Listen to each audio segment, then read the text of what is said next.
ನಾನು ಸ್ಟಾಕ್ ಮಾರ್ಕೆಟ್ನಲ್ಲಿ ಎಕ್ಸ್ಪರ್ಟ್ ಏನೂ ಅಲ್ಲ. ಆದರೆ ಸ್ಟಾಕ್ ಮಾರ್ಕೆಟಿಗೆ ಇನ್ವೆಸ್ಟ್ ಮಾಡ್ತೀನಿ. ನಾನು ಈ ಸ್ಟಾಕ್ಸ್ಗಳನ್ನು ಸ್ಟಡಿ ಮಾಡೋದಕ್ಕೆ ಹೋಗಲ್ಲ. ನನಗೆ ಅಷ್ಟೊಂದು ಟೈಮ್ ಕೂಡ ಇಲ್ಲ. ನಾನು ಅಡ್ವೈಸರ್ಗಳ ಹೆಲ್ಪ್ ತೊಗೊಂಡು ಈ ಸ್ಟಾಕ್ ಮಾರ್ಕೆಟಿಗೆ ಇನ್ವೆಸ್ಟ್ ಮಾಡೋದು.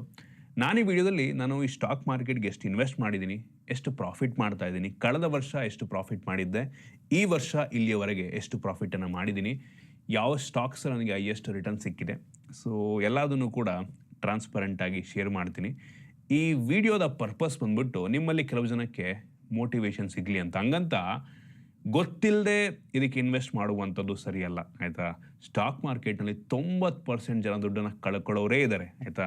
ಉಳಿದ 10% ಜನ ಪ್ರಾಫಿಟ್ ಮಾಡ್ತಾರೆ. ನಾನು ಅದ್ರ ಬಗ್ಗೆ ನಾಲೆಡ್ಜ್ ಇಲ್ಲ ಅಂದರೂ ಕೂಡ ಪ್ರಾಫಿಟನ್ನು ಮಾಡ್ತೀನಿ. ಏನಕ್ಕೆ ಅಂದರೆ ನನಗೆ ತುಂಬ ಜಾಸ್ತಿ ರಿಟರ್ನ್ನ ಅವಶ್ಯಕತೆ ಇಲ್ಲ, ಆಯಿತಾ.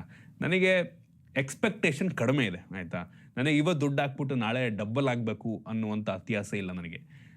10-15% ರಿಟರ್ನ್ ಸಿಕ್ಕರೆ ಬೇಜಾನ್ ಅನ್ನೋ ಒಂದು ಮೈಂಡ್ ಸೆಟ್ಟಲ್ಲಿದ್ದೀನಿ. ಅದರಿಂದ ನಂಗೆ ರಿಟರ್ನ್ ಜಾಸ್ತಿ ಬೇಡ. ಅದರಿಂದ ಎಕ್ಸ್ಪೆಕ್ಟೇಷನ್ ಕಡಿಮೆ ಇರೋದ್ರಿಂದ ನಾನು ರಿಸ್ಕನ್ನು ಕಡಿಮೆ ತೊಗೊಂಡು ಪ್ರಾಫಿಟನ್ನು ಮಾಡ್ಬೋದು.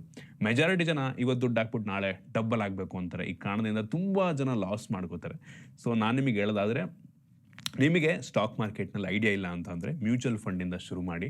ಸ್ಟಾಕ್ ಮಾರ್ಕೆಟಿಗೆ ನೀವು ಆಮೇಲೆ ಬರ್ಬೋದು. ಅದು ಕೂಡ ಅಡ್ವೈಸರ್ಗಳ ಹೆಲ್ಪ್ ತೊಗೊಂಡು, ನಿಮಗೆ ಅಷ್ಟೊಂದು ಗೊತ್ತಿಲ್ಲ ಅಂದರೆ ಅಡ್ವೈಸರ್ಗಳ ಹೆಲ್ಪ್ ತೊಗೊಂಡು ನೀವು ಇನ್ವೆಸ್ಟ್ ಮಾಡೋದಾದರೆ ಮಾಡ್ಬೋದು. ಜಸ್ಟ್ ಮೋಟಿವೇಶನ್ ಸಿಗಲಿ ಅನ್ನೋದಕ್ಕೆ. ಹೆಂಗಂತ ಸುಮ್ಮನೆ ರ್ಯಾಂಡಮಾಗಿ ದುಡ್ಡು ಹಾಕ್ಬಿಟ್ಟು ದಯವಿಟ್ಟು ದುಡ್ಡನ್ನು ಕಳ್ಕೊಳ್ಳೋದಕ್ಕೆ ಹೋಗ್ಬಿಟ್ಟು